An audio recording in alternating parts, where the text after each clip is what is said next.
Para mim é uma honra, né?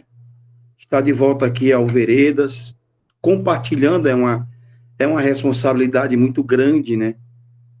E eu me sinto muito honrado por isso. E que o Espírito de Cristo, assim como bem falou a irmã Helena, possa verdadeiramente estar atuando e circulando em nosso meio, em nosso meio.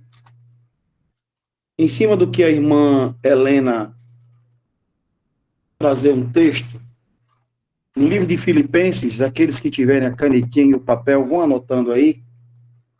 Filipenses capítulo 4, verso 9. Muito importante esse texto. Filipenses capítulo 4, verso 9. Vai dizer assim, ó. O que também aprendestes e recebestes e ouvistes e vistes em mim, diz Cristo.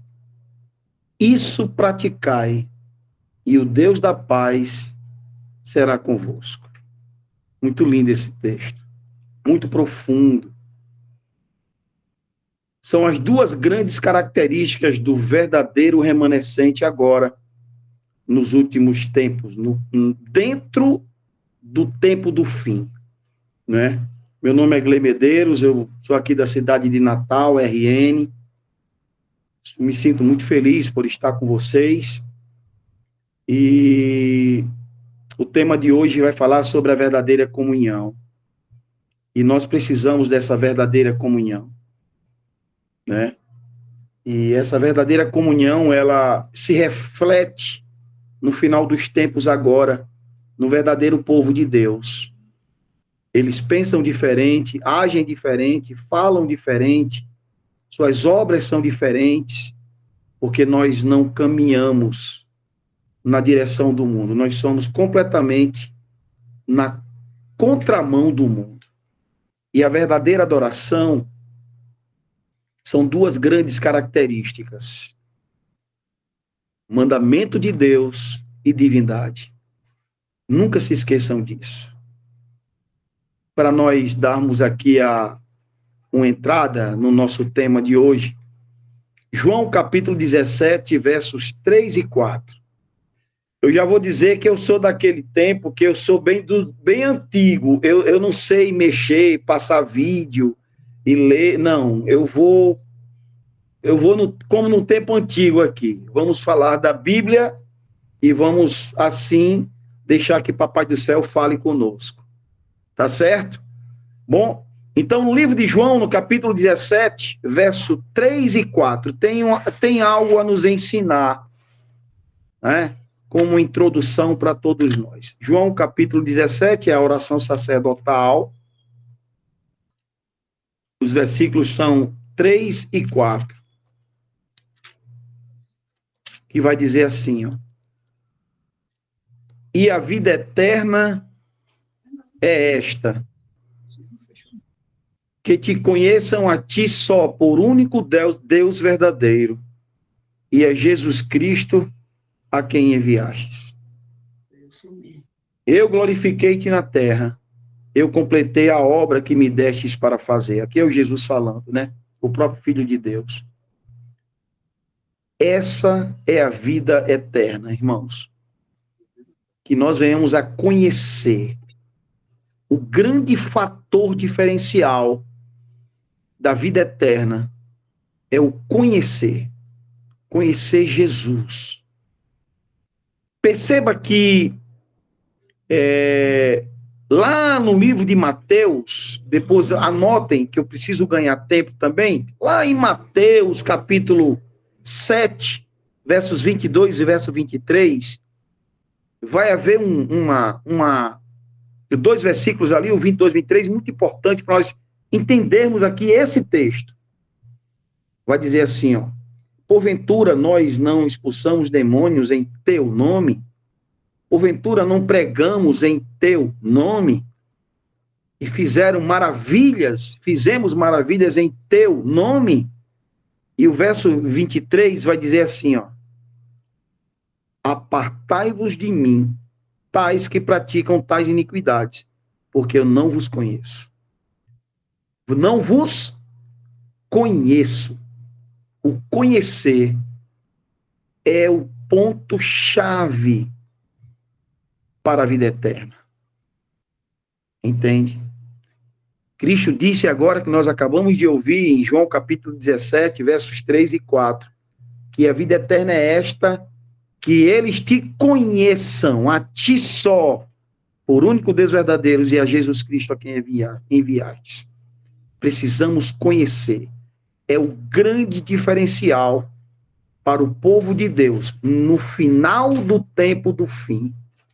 Ora, nós sabemos que o tempo do fim começa exatamente em 1798. Desde 1798, iniciou-se o tempo do fim. E nós estamos vivendo o final do tempo do fim. Nós estamos exatamente no final do tempo do fim. E isso é importante para que nós entendamos. E o conhecer a Jesus e ao Pai é de fundamental importância. Ele vai dizer assim, para Filipe, quando teve um encontro com Filipe. Filipe faz uma pergunta para ele, faz um questionamento a Jesus. Mostra-nos o Pai. E ele vai dizer, há tanto tempo estou no meio de vós e vós não viram ainda o Pai em mim? E a palavra de Deus vai dizer, aquele que conhece o Filho, conhece o Pai. Jesus é o centro. Nós precisamos conhecer Jesus, saber quem é Jesus. E precisamos imitar Jesus. Pensar como ele pensou, falar como ele pensou. Isso só pode haver, só pode acontecer quando ele estiver dentro de cada um de nós, para termos uma verdadeira adoração. Se concentrem nisso, se concentrem essa manhã na palavra conhecer. Aqueles que não conheceram, não conhecem Jesus, jamais herdarão a vida eterna. Jamais herdarão a vida eterna. O quanto se refere a conhecer o Pai é um detalhe, porque se nós conhecermos ao Filho, automaticamente estaremos também conhecendo o Pai. Ok? Então, se nós nos concentrarmos agora nessa manhã em cima dessa questão de conhecimento, conhecer o Filho, com certeza essa manhã nós vamos entender verdadeiramente o significado da verdadeira comunhão, da verdadeira aproximação, do verdadeiro relacionamento, da verdadeira pessoa do Senhor Jesus. Ok? Muito bem. Apocalipse capítulo 14, no versículos 4 e 5, vai falar um pouco dessas características desse remanescente, que trazem em sua veia e trazem em suas vidas a verdadeira característica da verdadeira adoração. 14, versículo... Apocalipse, capítulo 14, versículo 1. Olha o que diz. E eu olhei, e eis o Cordeiro estava em pé sobre o monte Sião, e com ele 144.000, tendo no nome de seu pai, o seu nome e o nome de seu pai, escritos em sua testa. Em algumas versões, vai dizer apenas o nome do pai, né? Mas aí entra aquela questão de quem conhece o pai, conhece o filho, quem conhece o filho, conhece o pai. Na versão Almeida, que eu uso também, tá certo? Essa versão fala mais claramente o nome do filho e o nome do pai em suas testas. Divindade. É o primeiro ponto importantíssimo para o remanescente dos últimos tempos agora, no final do tempo, dentro do tempo do fim. Eles precisam caminhar dentro da sua mente, nas regiões celestiais, como diz o apóstolo Paulo, regiões secretas, né, que é a nossa mente, unicamente pai e filho. Eu acabei de vir lá do nosso grupo, né, e nós estávamos exatamente falando isso agora, no finalzinho, né. E o interessante é que no livro História da Redenção, eu aconselho aqueles que ainda não leram os primeiros capítulos ali do livro História da Redenção, eu aconselho que leiam. Você vai abrir muito a sua mente em relação à divindade, né? A relação entre pai e filho. No livro História da Redenção narra, e a própria Bíblia também narra, o orgulho e a ganância e o desejo de Lúcifer, né? Um anjo de luz, querendo realmente tomar o lugar de Cristo, porque foi Cristo que foi escolhido pelo próprio Pai, por ele ser unigênito da mesma espécie, né? Divino, tanto quanto o Pai. Foi a ele que foi dado a oportunidade de sentar no trono do Pai. Que coisa, né? Nós imaginamos um trono como uma cadeira, né? Como essa aqui que eu estou. Não, o trono ele é largo, cabe uma família inteira. Os tronos medievais, eles eram bem largos, onde a família toda sentava ali, quando o rei assim chamava, entende? Então, o trono não é só uma poltrona, o trono é largo. E o pai, vendo o comércio daquele anjo, né, sabendo da intenção daquele anjo, Lúcifer, o pai, ele chama o filho e chama o filho para sentar no seu trono. E no livro de Isaías vai dizer que Lúcifer ostentava se sentar no trono de Deus, ostentando-se ser como Deus. Esse título, né, foi dado ao filho. E isso desencadeou nele uma ira, uma raiva imensa, porque ele queria ser adorado. E fez o seu comércio para alguns anjos, né? Ele conseguiu enganar alguns anjos. E a verdadeira adoração consiste em conhecer, irmãos. Quantos estão adorando Satanás sem saber que estão adorando ele agora, no final dos tempos? Esse desejo de Lúcifer do céu foi trago também para a terra. E quando Adão e Eva, Adão, principalmente Adão, por ser o cabeça ali, né? O primeiro a ser criado, quando ele abriu espaço para Satanás, ele abriu espaço também para a falsa adoração. Entende?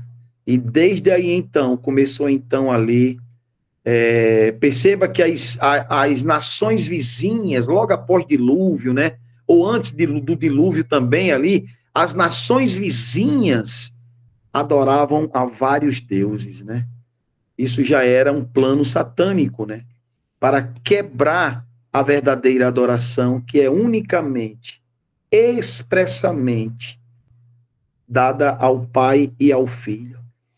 E esse projeto, esse plano de quebrar essa verdadeira adoração, ganhou muito êxito no passar dos tempos. E hoje, quantas igrejas estão de portas abertas? Quantos pastores estão com a Bíblia aberta falando da falsa adoração e achando que estão falando a verdade? É por isso que muitos serão surpreendidos naquele grande dia. Apartai-vos de mim, tais que praticam tanta iniquidade, porque eu não vos conheço. Porque vocês tiveram a chance, tempo, a oportunidade de me conhecer, e vocês não me conheceram verdadeiramente. Muito triste, né, irmãos? E os atalaias de Deus, porque eu sei que é o tema em que vocês estão dentro da lição, ainda não é o nosso tema, nós estamos um pouco atrasados com a nossa lição, mas aí se estava se falando, eu pude pegar no finalzinho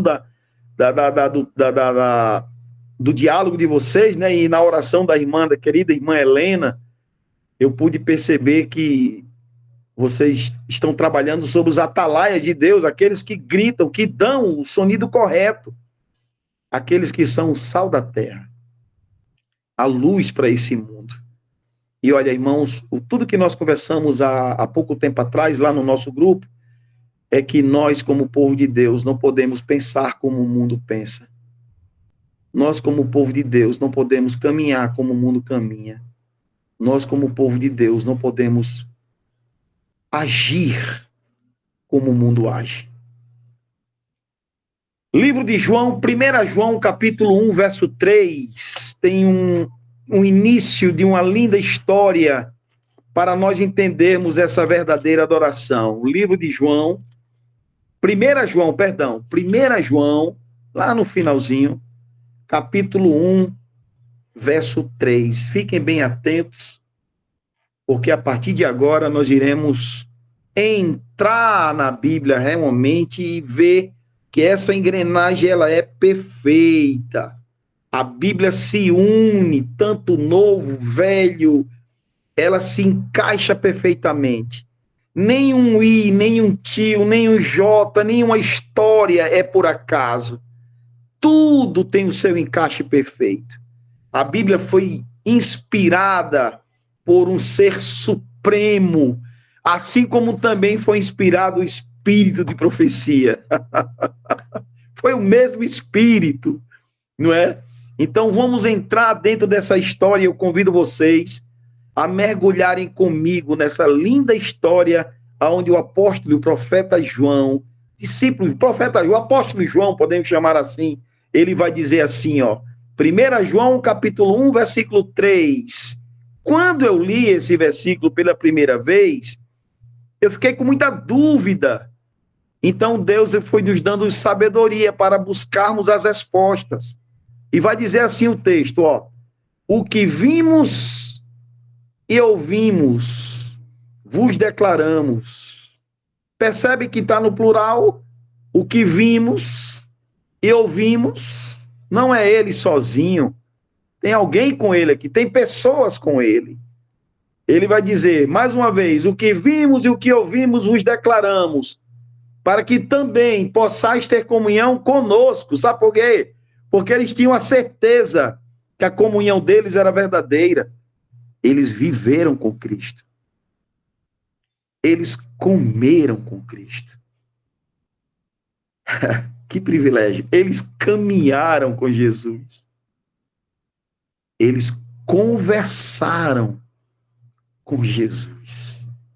Que privilégio, irmãos. João, o discípulo amado, por ser o mais novo dentre todos, encostava sua cabeça, sabe aonde?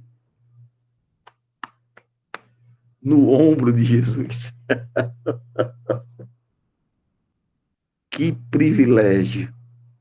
Nós teremos esse privilégio. Eu me emociono, sabia? Nós teremos esse privilégio um dia. E ele vai dizer o que vimos e o que ouvimos, vos declaramos, para que vocês também possam ter comunhão conosco. E verdadeiramente, olha, ele vai afirmar agora, verdadeiramente a nossa comunhão é unicamente, somente com o Pai e com o Filho. Eles tinham a certeza da verdadeira adoração, irmãos. João, e agora quem são esses que estavam com ele? Quem são nós? Quem são vimos, ouvimos? Quem são essas pessoas? E isso me deixou uma interrogação imensa na minha mente. Eu digo, meu Deus, quem são essas pessoas? Será que é todos os discípulos? Será que são todos aqueles que eles pregaram? João está falando de quem? Aí nós fomos movidos pelo Espírito do Senhor para buscar. Vamos mergulhar na Bíblia para entender quem são os que viram juntamente com ele e quem ouviu também juntamente com ele. Mateus capítulo 16 começa a nossa grande história. Mateus capítulo 16, a partir do versículo 1. Vamos lá? Eu convido os irmãos a abrirem suas Bíblias. Mateus capítulo 16, começa a interpretação de 1 João, capítulo 1, versículo 3. Em Mateus, capítulo 16, versos do 1 ao 3, nós vamos encontrar duas classes de pessoas, chamadas fariseus e saduceus. Olha o que diz o texto. Vieram também os fariseus e com os saduceus, perceberam? Para o tentarem. Esse era o objetivo dos saduceus e dos fariseus, tentar Jesus. Eles não queriam resposta, eles não queriam a verdade, eles só estavam ali para tentar Jesus e pediram que lhes mostrasse algum sinal no céu. Olha, Os saduceus e os fariseus pediram a Jesus: Senhor, para que nós venhamos a crer em ti, mostra aí um sinal do céu aí. E Jesus vai responder para eles. Olha o que é que Jesus responde para eles aqui no verso 2. Quando é chegada a tarde, vocês dizem: haverá bom tempo, porque o céu está rubro. E pela manhã, vocês dizem assim: haverá um tempo ruim hoje, pois o céu está vermelho e sombrio. Aí Jesus vai chamar eles, sabem de quê? Hipócritas. Vocês podem discernir a face do céu, mas não podem discernir os sinais dos tempos. Jesus sabia que eles estavam ali apenas para tentar a ele, né? Eles não queriam a verdade, só queriam quebrar Jesus. E o versículo 4, ele vai dar a promessa, ele vai dizer assim, ó: uma geração perversa e adúltera procura um sinal, e nenhum sinal será dado, senão o sinal do profeta Jonas, e eles o deixando partiu. Você sabe qual é o sinal do profeta Jonas, irmãos? É ele na cruz do Calvário, é ele quando ressuscita ao terceiro dia. Esse é o sinal do profeta Jonas. Ele morre numa sexta, descansa no sábado e ressuscita no terceiro dia. 3 dias no ventre do peixe. Esse é o sinal do profeta Jonas. Para eles, será dado somente esse sinal, porque vai acontecer. Mas o sinal que eles pediram, que desça do céu, para que eles pudessem ali reconhecê-lo, não terá para eles. Então será dado para quem esse sinal? No mesmo livro de Mateus, no capítulo 16 também, agora versos 27 e 28, nós vamos ver um ponto bem importante dentro da nossa história. Mateus capítulo 16, versos 27 e 28. É fácil estar no mesmo ponto, né? As Bíblias já estão abertas.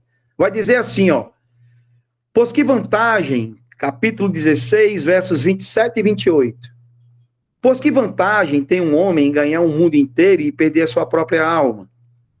Ou que dará o homem em troca da sua alma? Porque o Filho do Homem virá na glória de seu Pai, com os seus anjos, e então recompensará a cada um, segundo as suas obras. Agora veja o versículo 28. Em verdade eu vos digo, alguns... Jesus aqui nesse momento está falando com os 12. Está pregando para os seus discípulos, está ensinando os seus discípulos. E ele vai dizer assim, alguns, não todos, tá? Mas alguns dos que aqui estão não passarão pela morte até que vejam o Filho do Homem vindo na forma do seu reino. Vindo no seu reino. Perceberam? Alguns, Jesus diz literalmente, pregando para os seus discípulos, olha, alguns aqui entre vocês não passarão pela morte antes que vejam o Filho do Homem vindo no seu reino, em glória, da forma que ele virá agora em nossos dias. Amém? Alguns dali daquele meio viriam Jesus como ele vai vir agora. Essa promessa não foi dada aos fariseus e nem aos saduceus, mas Cristo prometeu aos alguns de seus discípulos apenas, não aos 12, mas a alguns, que eles viriam e que a promessa se cumpriria.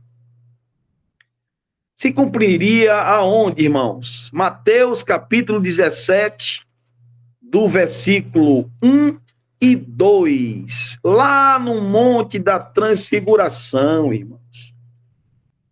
Lá no Monte da Transfiguração, se cumpriria essa promessa que Cristo passou para alguns de seus discípulos. Vamos ler? Mateus capítulo 17, versículos 1 e 2. 6 dias depois, tomou Jesus consigo a Pedro, Tiago e a quem mais? A João. Lembram de João? 1 João capítulo 1, verso 3. O que vimos e o que ouvimos isto vos anunciamos. Estão lembrados? Agora, no Monte da Transfiguração, Jesus chama só eles três. E 6 dias depois, Jesus diz assim: Pedro, Tiago, João, venham aqui comigo. E os conduziu para a parte do alto do monte, lá em cima. E o que aconteceu no versículo 2, irmãos? Olha que coisa linda. Alguém pode ler para mim? Mateus capítulo 17, versículo 2. Tem alguém, algum voluntário? Irmã Helena? Posso ler. Por favor, irmã Helena. É a filha dela, Jaqueline. Pois não, Jaqueline. E transfigurou-se diante deles, e a sua face resplandeceu como o sol, e as suas vestes estavam brancas como a luz. Amém. Amém. Jesus se transfigurou, irmão. E ante deles, quem eram eles? Pedro, Tiago e João. A serva do Senhor, no livro Desejado de Todas as Nações, olha, eu tenho esse sermão bem prontinho, isso foi uma meditação feita, eu vou mandar para a irmã que me contactou, não lembro o nome dela, irmã Sara, se eu não me engano, ou é Erianete, não lembro. Eu vou mandar para ela, irmã Sara, não é? Sim. Pronto, eu vou mandar para a irmã Sara esse sermão com os textos e os áudios bem direitinho, tá? Para aqueles que quiserem, peguem lá com ela, ela passa para vocês. Mas, irmãos, que coisa linda, irmãos. A serva do Senhor, no livro Desejado de Todas as Nações, lá vai estar a fonte, ela vai dizer assim, ó, que as luzes, queridos, escutem bem, as luzes saíam de dentro para fora de Jesus. Queridos, que coisa linda. E elas vinham também de cima para dentro dele, irmãos. Se chocaram as luzes. A divindade que estava dentro dele, irmãos, saiu naquele momento assim, em forma de luz. E o Pai descarrega sobre ele naquele momento, no Monte da Transfiguração, irmãos. O Pai descarrega sobre ele a sua luz, irmãos. Ai, eu me emociono, porque é um momento único, irmão, na vida desses três homens. Eles tiveram o privilégio de ver o Senhor Jesus do jeito que ele virá agora nos nossos tempos, irmãos. Que privilégio, irmãos. Já tinham o privilégio de estar caminhando, falando, comendo, colocando sua cabeça no ombro de Cristo, abraçando, ouvindo Jesus. Eles já tiveram tantos privilégios e agora receberam mais esse privilégio de ver, irmãos, diante deles o divino que estava dentro de Jesus, irmãos, aflorar. A serva do Senhor diz que automaticamente aquelas vestes que estavam manchadas, rasgadas, que vestia Jesus, o Filho, se transformou-se em vestes brancas, puras. Aquele rosto que era um rosto cansado, o cabelo meio sem pentear, um cabelo sem lavar, os olhos cansados, os pés inchados, as unhas sujas, muitas vezes da poeira, do caminhar, tudo naquele momento tão especial foi transformado, irmãos. Foi um momento ímpar na vida daqueles homens. E a serva do Senhor, eu vou dar a descrição lá para a irmã Sara, procurem com ela, tá? A serva do Senhor, ela diz que Jesus ficou perfeito. Ali estava o Cristo. Aflorou de dentro do Filho de Jesus, de dentro do homem, o divino. E ali estava o Cristo, o Filho do Deus vivo, presente na vida desses homens. Eu quero insistir com vocês em Filipenses capítulo 4, versículo 9. Nunca se esqueça desse texto. Nunca se esqueça desse texto. O que também aprendestes e recebestes e ouvistes e vistes em mim, isso praticai, e o Deus da paz será convosco. Ligando o monte da transfiguração, as dúvidas dos fariseus e dos saduceus, o pedido desses hipócritas em querer ver um sinal para poder crer, sendo mentira. Eles foram ali somente para testar, tentar tirar Jesus dos trilhos, mas foram derrotados. Esse sinal foi dado para 3 grandes homens de Deus, Pedro, Tiago e João. Irmão Clay, é por isso que lá em 1 João, vamos lá de novo? 1 João, capítulo 1. Vamos lá? Vamos voltar ao texto inicial. 1 João, capítulo 1, do versículo 1 ao versículo 3 agora. Ao versículo 4. 1 João, capítulo 1, do versículo 1 ao 4. Vai dizer, o que era desde o princípio, o que ouvimos, plural, e o que vimos, plural, com nossos olhos, o que temos contemplado e as nossas mãos apalparam da palavra viva. Eu vou pular agora para o versículo 3, porque o versículo 2 desse capítulo é um acréscimo do tradutor. É uma opinião particular dele, tanto que vai estar em parênteses. Então, não importa o que ele está pensando, correto? Vamos o que a Bíblia tem para nós. Versículo 3 agora. O que vimos e ouvimos vos declaramos, para que também possais ter comunhão conosco. Pedro, Tiago e João. Porque eles viram, eles contemplaram. A serva do Senhor vai dizer lá no livro Desejar Todas as Nações, que eles ouviram a voz do Pai dizendo assim, ó, este é o meu filho, obedecei-os. Que privilégio, Senhor.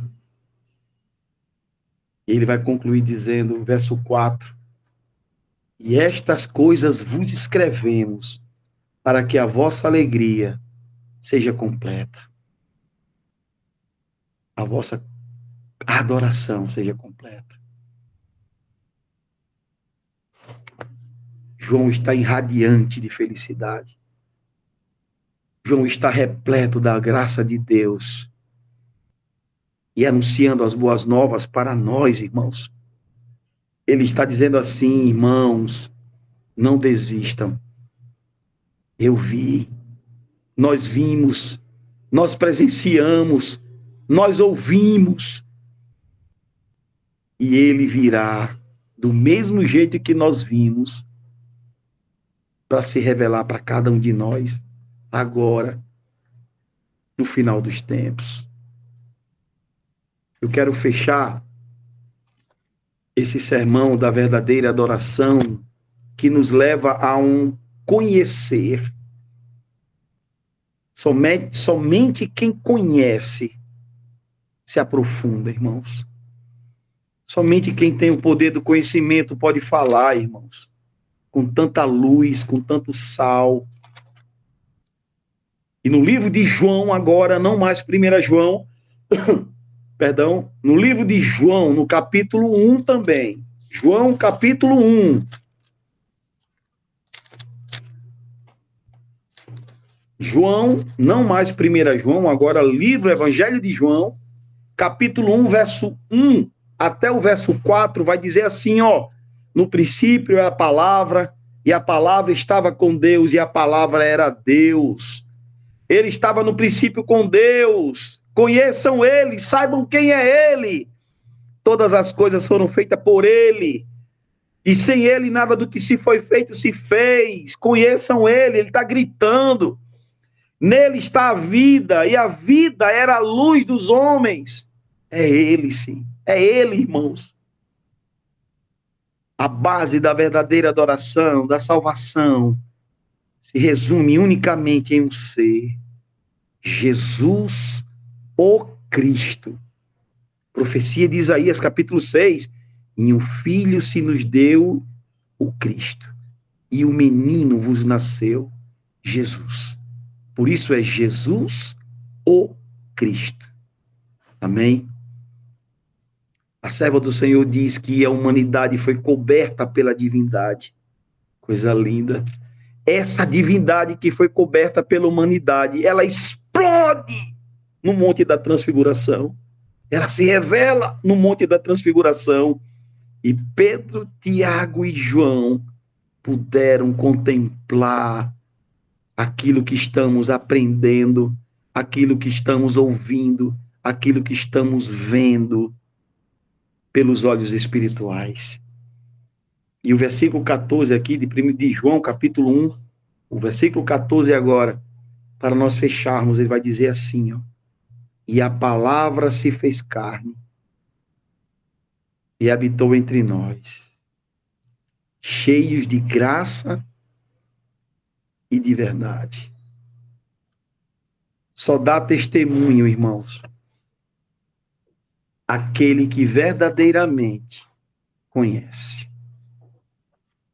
Só vão pregar Jesus aqueles que verdadeiramente o conhecem. E isso é importante demais para o tempo do fim, como características do verdadeiro povo de Deus. Os que guardam os mandamentos de Deus e o testemunho de Jesus, que é o fator o conhecer. Essa é a verdadeira adoração. Sem essa verdadeira adoração, muitos ouvirão naquele dia: apartai-vos de mim, porque eu não os conheço. Que nós venhamos a exaltar o nosso Senhor e Salvador, verdadeiramente como Ele é, e o que Ele significa para cada um de nós, não só para essa terra, esse planeta contaminado, mas para toda a criação de Deus, para todo o universo, que nós possamos verdadeiramente o conhecer, para que possamos juntos com Ele, Pedro, Tiago e João, e os outros discípulos também, né? E o adicional, o Paulo, né? Nos unirmos a ele nesse grande dia e vermos com nossos próprios olhos ele vindo no seu resplendor, na glória de seu Pai, como aconteceu no Monte da Transfiguração. Esse é o meu desejo, essa é a minha oração, e esse foi o sermão que nós trouxemos essa manhã para vocês, para a honra e glória de Deus. Obrigado pela oportunidade.